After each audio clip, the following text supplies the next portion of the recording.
using supplies and tools in a conservative way because we don't know. We're still having supply issues. We still can't get the wipes and some of the tools and supplies that we were getting before. So if we order 20 of something, we might get 10 of something or none of something. So we're still having and seeing some supply chain issues, which we're working through. So I think it's really important to do what you said. Just be careful. Be overly sensitive to what your team is using and how they're using it, and work to control costs. And All right, be smart. yeah, and include One, your team, include your frontline team yes, members. yes. Let them know why. Educate, educate, educate. Let them Yeah, know why. Let them know how. One thing I mentioned this week to my bosses is I'm beginning to teach. You mentioned floor care. I'm beginning to teach my floor care. Well, not my floor care. My gentlemen who on ladies who do. We have something called porters. I'm beginning to teach them floor care. So while we're here for that 7.5 hours, we're able to get floor care done instead of using overtime for floor care.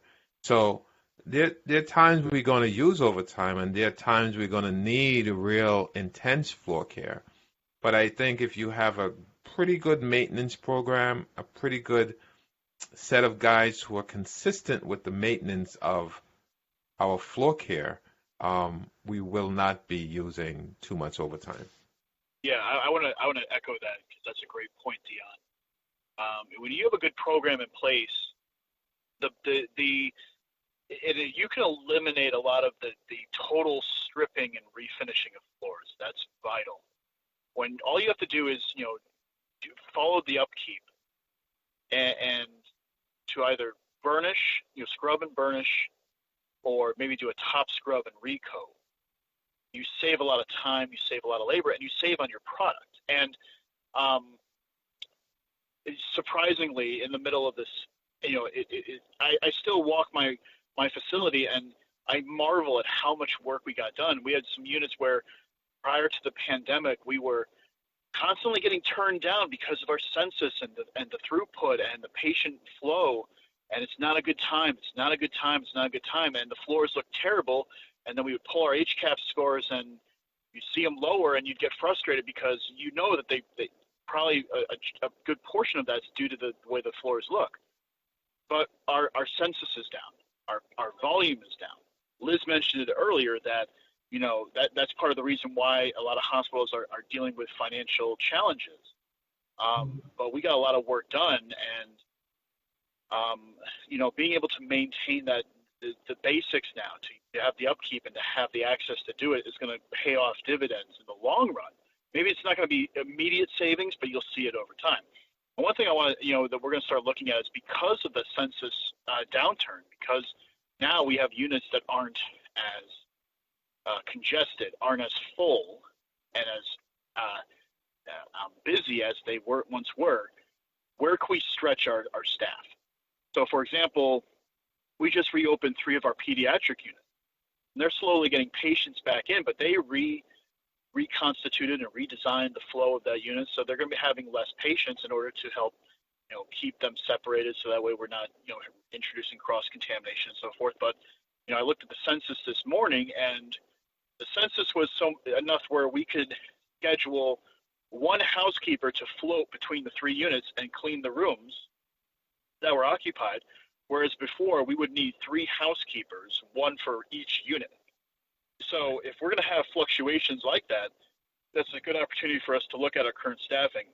Where can we redeploy people and be able to take care of the building and not have to rely on overtime and temp labor? So Sure. And also an opportunity to repurpose some team members to ensure that we're cleaning the high touch surfaces throughout the hospital with frequency. absolutely. Yeah. But I also think, and this is my thinking, is incorporate that into their to their Routine. daily activity. Yes, Sure. incorporate it.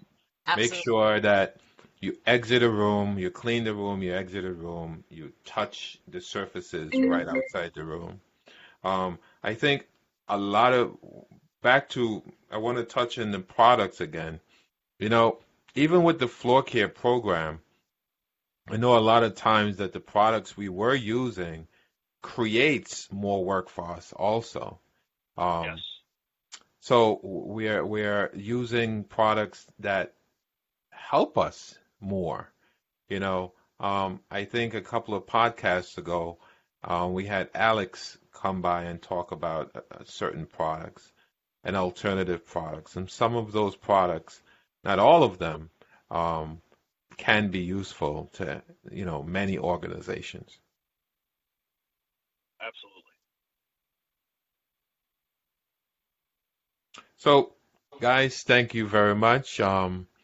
We have been talking about this for a good time. I think I thought it would have been shorter, We're but very we're almost hitting an hour on it.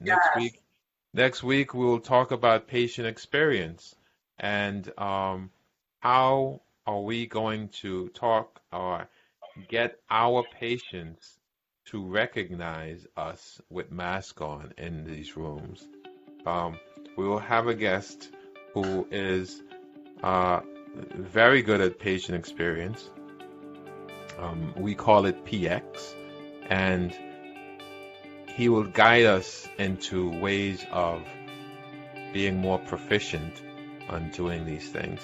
So thank you everyone for joining us. Thanks for joining Clean and Comfort this Wednesday. And good day. Liz, anything to add before we go? See everyone next Wednesday. Thank you. Dr. Have a Carr? good night. Just wanted to say have a good night. Okay, and be safe, everyone out there. Jeff, anything to add? No, I just want to second that. It's very vital. We stay safe, stay healthy. Let's look out for one another, and one step at a time, we'll get through this. So thank you for joining us in Clean and Comfort. You're welcome. Good night.